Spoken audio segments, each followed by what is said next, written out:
అభిప్రాయం అండి. ఇక నోబెల్ పీస్ ప్రైజ్ దీనికోసం అమెరికా అధ్యక్షుడు డొనాల్డ్ ట్రంప్ చేయని ప్రయత్నాలు అయితే లేవు. అనేక సందర్భాల్లో పదే పదే ఆయన ఒక విషయాన్ని ప్రస్తావిస్తూ వచ్చారు. నేను 7 యుద్ధాలని ఆపాను అంటూ ప్రస్తావించి వచ్చారు. అయితే బట్ ఇప్పుడు అర్థమవుతున్నది ఏంటంటే ట్రంప్కి అయితే నోబెల్ వచ్చే అవకాశం లేదు, భారత ప్రధాని నరేంద్ర మోదీకి నోబెల్ వచ్చే అవకాశం ఉంది అని తెలుస్తోంది సార్. దీన్ని మీరు ఎలా విశ్లేషిస్తారు? ఎస్ అండి, ఇప్పుడు భారత ప్రధాని నరేంద్ర మోడీ గారు గత 11 సంవత్సరాలుగా నిర్విఘ్నంగా భారత ప్రధానిగా పనిచేస్తున్నారు. ఇండియా అంటే ఇది లార్జెస్ట్ డెమోక్రటిక్ నేషన్, అతిపెద్ద ప్రజాస్వామ్య దేశం ప్రపంచంలో. ప్రపంచ మానవాళిలో 18% భారతదేశంలో ఉంటారు. అంటే భారత ప్రధానికి అంత విశిష్టత ఉందండి, అంత సామాన్యమైన లీడర్ కాదు. మరి ఈ భారత ప్రధానితో పోలిస్తే నోబెల్ వచ్చే అవకాశం ముందు ఉందా లేదా అని చెప్తే దీనికంటే ముందు ఒక విషయం చెప్పాలండి. డొనాల్డ్ ట్రంప్ అమెరికా అధ్యక్షుడు నోబెల్ పీస్ ప్రైజ్ కోసం చేయని ప్రయత్నం లేదు. అటు ఇజ్రాయెల్ ప్రైమ్ మినిస్టర్తోనూ, ఇటు పాకిస్తాన్, ఒక టెర్రరిస్టు దేశమైన పాకిస్తాన్ అసీం మున్నీర్ ద్వారా ఆయన నోబెల్ ప్రైజ్కి రికమెండ్ చేయించుకున్నాడు. ఆల్రెడీ నోబెల్ ప్రైజ్కి ఒక రికమెండేషన్స్ కూడా వెళ్ళినాయి ఆయనకే నోబెల్ ప్రైజ్ ఇమ్మని. అందుకే పాకిస్తాన్ అంటే ఆయనకి చాలా ఇష్టం అనమాట, నాకు నోబెల్ ప్రైజ్ పాకిస్తాన్ ఇమ్మంటుందని. కానీ ఈ ట్రంప్కి నోబెల్ ప్రైజ్ వచ్చే అవకాశం లేదు అనేది ఈ ఓస్లో మనకు కనిపించే ఈ ఓస్లోలో నోబెల్ పీస్ కమిటీ అనేది ఒకటి ఉంటుందండి 5 అభ్యర్థులతో. ఈ నోబెల్ అంటే నార్వే పార్లమెంటు ఒక 5 ఇండిపెండెంట్ కమిటీ ఒకటి వేస్తుంది అనమాట. ఈ 5 ఎవరికి ఇవ్వాలి నోబెల్ పీస్ ప్రైజ్ అనేది నిర్ణయిస్తుంది అనమాట. ఇది నోబెల్ అంటే నోబెల్ పీస్ ప్రైజ్ పెట్టిన నోబెల్ అంటే డైనమైట్ కనుక్కున్న నోబెల్ యొక్క విల్ ఆధారంగా చేస్తారన్నమాట. ఇప్పుడు ఈ నోబెల్ కమిటీ ట్రంప్కి నోబెల్ ప్రైజ్ ఇచ్చే అవకాశం ఎక్కడా లేవనేది బయటకు తెలుస్తుంది. ఎందుకంటే ఈరోజు హమాస్ ఇజ్రాయెల్ యుద్ధంలో ఇజ్రాయెల్కి సపోర్ట్ చేస్తూ ఇజ్రాయెల్ పాలస్తీనా యుద్ధాన్ని ఆపాలంటూ యునైటెడ్ నేషన్స్ ఆర్గనైజేషన్లో పెట్టే ప్రతి తీర్మానాన్ని అమెరికా అధ్యక్షుడు వీటో చేసి ఇజ్రాయెల్కి పూర్తి సపోర్ట్ ఇస్తుంటే ఈరోజు పాలస్తీనాలో మానవ హక్కుల ఉల్లంఘన జరుగుతుంది. ఇది ఎవరో చెప్తున్నారు? France, Britain, Australia. అంటే ఇజ్రాయెల్కి ఎప్పుడు సపోర్ట్ చేసి ఇజ్రాయెల్ సృష్టికర్త అయిన బ్రిటనే చెప్తుంది ఈ విషయాన్ని. అంటే మానవ హక్కుల ఉల్లంఘన జరిగింది. ఇంటర్నేషనల్ కోర్ట్ ఆఫ్ జస్టిస్ అయితే ఇన్ని అరెస్ట్ వారెంట్ కూడా ఇష్యూ చేసింది బెంజమిన్ నెతన్యాహు. మరి అలాంటి బెంజమిన్ నెతన్యాహుకి ఎంతో యుద్ధ సహాయం చేస్తూ బంకర్ బర్స్ట్ లాంటి బాంబ్స్ ఇస్తూ, ఎన్నో యుద్ధ విమానాలు అంటే ఇస్తూ, ఆర్థిక సహాయం చేస్తూ, బడ్జెట్ ఇస్తూ ఇజ్రాయెల్ ద్వారా ఒక ఆర్మీ లేని పాలస్తీనా పీపుల్ని ఇప్పుడు వరకు 60,000 మంది సంహరించబడ్డారు. అందులో స్త్రీలు, పిల్లలే సగం మంది ఉన్నారని తెలుస్తుంది. అంటే ఇంత జీనోసైడ్ చేసి ఇజ్రాయెల్కి ఆయన సపోర్ట్ ఇవ్వడం అనే ఒక్క అతిపెద్ద కారణం వల్ల ఈరోజు ట్రంప్కి నోబెల్ ప్రైజ్ వచ్చే అవకాశం 100% లేవని తెలుస్తుంది. ఆయన ఇంకోటి అంటాడు, నేను 7 యుద్ధాలు ఆపాను, ఇప్పుడు పదవిలోకి వచ్చాను, నేను పీస్ బ్రోకర్ని, మధ్య పీస్ దాతని, నేను అహింసావాదిని, నాకు ఇవ్వాలంటారు. కానీ అది అవ్వలేదు. 7 యుద్ధాలు ఆయన ఆయనగా ఇప్పుడు భారత పాకిస్తాన్ యుద్ధంలో ఆయన ప్రమేయమే లేదు. అసలు భారతదేశం అది ఒప్పుకోదండి. సో ఆయనకి పీస్ ప్రైజ్ వచ్చే అవకాశాలు అక్కడ సన్నగిలినాయి. మరి ఎవరికి ఇవ్వచ్చు అంటే నరేంద్ర మోడీకి పీస్ ప్రైజ్ ఇచ్చే అవకాశాలు అంటే ఇంతవరకు ఎవరు నామినేట్ చేయలేదు. But nomination easy, very easy అండి. నామినేషన్ కూడా అయ్యి ఉండొచ్చు కూడా, మనం చెప్పలేము కూడా. ఈ నామినేషన్ ఇస్తే నరేంద్ర మోడీకి పీస్ ప్రైజ్ వచ్చే అవకాశాలు 100% ఉన్నాయండి. ఇప్పుడు ప్రపంచ పరిస్థితి చూడాలి. ఎందుకంటే 1948లో 1947 భారతదేశానికి స్వతంత్రం వచ్చినప్పుడు 1936-7లో మహాత్మా గాంధీకి నోబెల్ పీస్ ప్రైజ్ ఇమ్మని నామినేషన్స్ వెళ్ళినాయి. ఒకసారి అయితే అమెరికాలో విదేశాంగ మంత్రి మార్షల్లే మన మహాత్మా గాంధీ తరఫున నామినేషన్ వేయడం జరిగింది, గుర్తుపెట్టుకోవాలి. కానీ నోబెల్ కమిటీ రిజెక్ట్ చేసింది. ఎందుకంటే దానికి కొన్ని నెలల ముందే మహాత్మా గాంధీ చనిపోవడం జరిగింది 1948.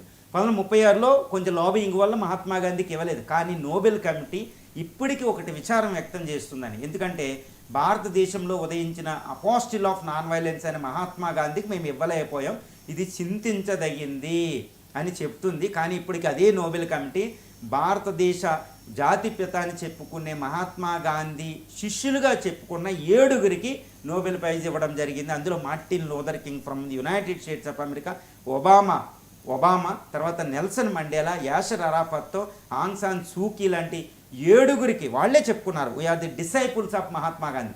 7 మహాత్మా గాంధీ శిష్యులకి నోబెల్ పీస్ ప్రైజ్ ఇచ్చారు. కానీ ఇండియాలో నోబెల్ పీస్ ప్రైజ్ ఇంతవరకు నేతలకి రాలేదు. నెహ్రూ చాలా హెల్ప్ చేశారు, ప్రపంచంలో అలీన విధానం పెట్టి 3వ ప్రపంచ యుద్ధాన్ని రానివ్వలేదు. అలాంటి వ్యక్తి భారతదేశం అలైన విధానం పెట్టి 100 దేశాలను పెట్టి ఇటు యుఎస్ఎస్ఆర్ అమెరికాల మధ్య 3వ ప్రపంచ యుద్ధాన్ని ఆపిన శక్తి భారతదేశం. కానీ నెహ్రూకి ఆ అవార్డు ఇవ్వలేదు, అది కూడా పెద్ద లోటు. తర్వాత ఇంకా ఎవరైనా చెప్పుకోపని ఇప్పుడు నరేంద్ర మోడీ దగ్గరకు వస్తే మళ్ళీ అంతటి నేత ఈరోజు నోబెల్ పీస్ ప్రైజ్కి అర్హత గల ఒక నేత భారతదేశంలో ఉదయించాడని చెప్పుకోవచ్చు. ఎందుకంటే ఈరోజు ప్రపంచంలో పాకిస్తాన్తో యుద్ధం జరుగుతుంటే కేవలం 4 రోజుల్లో ముగించి ప్రపంచం మీద ఇంకో యుద్ధాన్ని నెత్తి మీద పెట్టలేదు ఆయన. ఇప్పుడు హమాస్ ఇజ్రాయెల్ యుద్ధంలాగా సంవత్సరాల కొద్దీ ఆయన చేయలేదు, ప్రపంచం తప్పించాడు. తర్వాత రష్యా ఉక్రెయిన్ 4 సంవత్సరాల నుంచి ఆల్మోస్ట్ 4 సంవత్సరాలు అయిపోతుంది, ఇంకో 2-3 నెలల్లో. అలాంటి యుద్ధాన్ని ప్రపంచం మీద పెట్టలేదండి. అణ్వస్త్ర దేశం కూడా కేవలం 4 రోజుల్లో మనం గెలిచే అవకాశం ఉన్నప్పుడు కూడా దాన్ని అలా యుద్ధాన్ని ఆపి ప్రపంచానికి ఇది యుద్ధ యుగం కాదు, ఇట్స్ నాట్ ఏ వార్ ఎరా అంటూ ఒక పుతిన్కి డైరెక్ట్గా చెప్పగలిగిన నేత ఒక మోడీ మాత్రమే. ఈరోజు పుతిన్ని కన్విన్స్ చేసి ఈ ప్రపంచంలో జరుగుతున్న ఈ ఉక్రెయిన్ యుద్ధం ఏదంటే ఈ ఉక్రెయిన్ అనేది ప్రపంచంలో 3వ ప్రపంచ యుద్ధానికి దారి తీయొచ్చండి. ఎందుకంటే నాటో రష్యాల మధ్య యుద్ధం అంటే 3వ ప్రపంచ యుద్ధం, ఏ రోజైనా ఏ గంటలో ఏ నిమిషంలోనైనా రావచ్చు, అంత డేంజరస్ యుద్ధం. ఇప్పుడు ఆ యుద్ధాన్ని ఆపే శక్తి నరేంద్ర మోడీకి ఉంది అని అటు జెలెన్స్కీ మాట్లాడుతున్నారు, యూరోపియన్ నేతలు మాట్లాడుతున్నారు, రీసెంట్గా ఫిన్లాండ్ అధినేత కూడా మాట్లాడడం జరిగింది. అమెరికా అధ్యక్షుడు కూడా పుతిన్ ఇప్పుడు మోడీ తెలుసుకుంటే యుద్ధాన్ని పుతిన్తో మాట్లాడి ఆయిల్ ఆపేసి యుద్ధాన్ని శక్తి ఉందని అమెరికా అధ్యక్షుడే ఒప్పుకున్నాడు. ఇటు పుతిన్ కూడా ఇండియా ప్రైమ్ మినిస్టర్ మాట వినగలుగుతాడు. అందుకనే నోబెల్ పీస్ ప్రైజు నరేంద్ర మోడీకి వస్తే ఇది ఈ యుద్ధాన్ని ఆపే శక్తి నరేంద్ర మోడీకి దక్కునట్టే. ఎందుకంటే పుతిన్ మాట వింటారు, మన మాట వింటారు కాబట్టి. ఇటు చైనా కూడా మనకు అబ్జెక్ట్ చేయదు, అంటే చైనా అబ్జెక్ట్ చేయదు నరేంద్ర మోడీ గారికి నోబెల్ పీస్ ప్రైజ్ రావడం, రష్యా అధ్యక్షుడు అబ్జెక్ట్ చేయరు, జెలెన్స్కీ అబ్జెక్ట్ చేయరు, ఇజ్రాయలీ ప్రైమ్ మినిస్టర్ అబ్జెక్ట్ చేయరు, పాలస్తీనా పిఎల్ఏ ఈ అబ్బాస్ కూడా వ్యతిరేకించరు, ముస్లిం ఏ కంట్రీ కూడా వ్యతిరేకించరు except Pakistan. It's not need not care about it. European అధినేతలు కూడా నాటో దేశాలు కూడా మోడీకి వస్తే మోడీ తప్పనిసరిగా పీస్ బ్రోకర్ అవుతారు కాబట్టి ఇటు పుతిన్తో మాట్లాడి యుద్ధాన్ని ఆపుతారు. కాబట్టి మోడీకి వస్తే ఈ నోబెల్ పీస్ ప్రైజ్ బాగుంటుందని. అంటే చూసారా ఇప్పుడు 3వ ప్రపంచ యుద్ధ దేశాలేంటి, బ్రిక్స్ నేతలేంటి, ఇస్లామిక్ కంట్రీస్లో ఇరాను ఇలాంటి నేతలేంటి, అటు ఇజ్రాయెలు హమాసు అంటే కొట్టుకునే పరస్పర విరుద్ధాలు చూడండి. అటు ఇజ్రాయెల్ పిఎల్ఏ, ఇటు ఇజ్రాయెలు, ఇటు జెలెన్స్కీ, అటు పుతిన్ అందరూ ఏకాభిప్రాయంతో మోడీకే పీస్ ప్రైజ్ వస్తే బాగుంటుంది అనే ఒక అభిప్రాయం నోబెల్ పీస్ ప్రైజ్ కమిటీ వ్యక్తం చేస్తుందండి. ఓస్లోలో ఇప్పుడు కొన్ని వారాల్లో ఓస్లోలో అంటే నార్వే రాజధాని ఓస్లోలో నోబెల్ పీస్ కమిటీ మీట్ అవ్వబోతుంది. ఈ మీట్ అయినప్పుడు ఈ 2025కి నోబెల్ పీస్ ప్రైజ్ ఇస్తారు. కానీ ఒకటి గుర్తుపెట్టుకోవాలి, నోబెల్ పీస్ ప్రైజ్ ఎవరికి ఇస్తారు? ప్రపంచ శాంతికి పాటుపడిన వాళ్ళకి. నోబెల్ చెప్పారు, అది వెల్లిలో చెప్పింది, ప్రపంచంలో ఆయుధాల యుద్ధానికి కారణమయ్యే ఆయుధాలని ఎవరైతే తగ్గిస్తారో వాళ్ళకి అని. ఇప్పుడు ఇండియా ఇంత విపత్కర పరిస్థితిలో కూడా కేవలం రక్షించుకోవడానికి ఉపయోగపడింది, కానీ ప్రజల మీద అటాక్ చేయలేదు, అణ్వస్త్ర యుద్ధాన్ని రానివ్వలేదు, ప్రపంచ ఆయుధ డిజార్మెంట్కి ప్రయత్నం చేస్తుంది, ప్రపంచ శాంతి కోసం తన ఆర్టికల్ 51లో కాన్స్టిట్యూషన్లో పెట్టుకుని ఓం శాంతి శాంతి అంటూ ప్రపంచంలో ఈరోజు విశ్వగురువుగా భారతదేశం వెలుగుతుందంటే నరేంద్ర మోడీ గారు గత 11 సంవత్సరాలుగా ఇంత 3వ ప్రపంచ యుద్ధ వాతావరణంలో కూడా ఆయన సంయమనం, ఆయన అత్యధిక ప్రజాదరణ గల నేత. గుర్తుపెట్టుకోవాలి, రీసెంట్గా వరల్డ్ ప్యూ రీసెర్చ్ ప్రకారం ఏంటంటే ప్రపంచంలో అత్యధిక ప్రజాదరణ గల నేత నరేంద్ర మోడీ. ఇండియాలోనే కాదు, ప్రపంచంలో అతిపెద్ద ప్రజాస్వామ్యం ఈరోజు సన్నగిలుతుంది ప్రపంచవ్యాప్తంగా. ఇలాంటి సందర్భంలో ప్రజాస్వామ్యాన్ని దేశానికి ఒక వెలుగుతున్న నరేంద్ర మోడీకి ఇవ్వడం వల్ల ప్రపంచ ప్రజాస్వామ్యానికి ఊపిరిచ్చినట్టు. ప్రపంచ యుద్ధాలు ఆపడానికి నరేంద్ర మోడీకి పీస్ ప్రైజ్ ఉపయోగపడుతుంది. కాబట్టి పీస్ ప్రైజ్ అనేది నరేంద్ర మోడీకి రావడమే కరెక్ట్ అనేది ప్రపంచ ప్రజల అభిప్రాయం అనేది కూడా మనకి ప్యూ రీసెర్చ్ ఇలాంటి సర్వే ఆర్గనైజేషన్ తెలుస్తుంది. కాబట్టి నరేంద్ర మోడీకి ట్రంప్ని కాదని ట్రంప్కి రిజెక్ట్ చేసి నరేంద్ర మోడీకి పీస్ ప్రైజ్ వచ్చే అవకాశాలు 100% ఉంది. అంటే భారతదేశానికి స్వతంత్రం వచ్చిన తర్వాత నోబెల్ పీస్ ప్రైజ్ కొంతమందికి వచ్చింది, కానీ రాజకీయ నేతల్లో గాంధీకి ఇవ్వలేకపోయారు వాళ్ళు, నెహ్రూకి ఇవ్వలేకపోయింది నోబెల్ పీస్ కమిటీ. ఈరోజు అది రిగ్రెట్ ఉంది కాబట్టి నరేంద్ర మోడీకి ఈసారి ప్రైజ్ ఇచ్చే అవకాశం ఉంది. దట్టు ప్రపంచంలో అతిపెద్ద ప్రజాస్వామ్య దేశం, అత్యధిక వేగంగా అభివృద్ధి చెందుతున్న దేశం.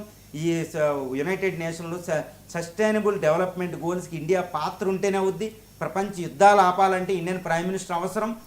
ఇంతటి విపత్కర పరిస్థితుల్లో ఒక వెలుగుతున్న దేశానికి అంటే ఈ నేతకి నరేంద్ర మోడీకి నోబెల్ పీస్ ప్రైజ్ వస్తుంది అనేది ఘంటాపదంగా 100% మనం చెప్పొచ్చు. Thank you so much sir విశ్లేషణ అందించినందుకు. ఇది ఇవాల్టి రావు స్టాక్స్.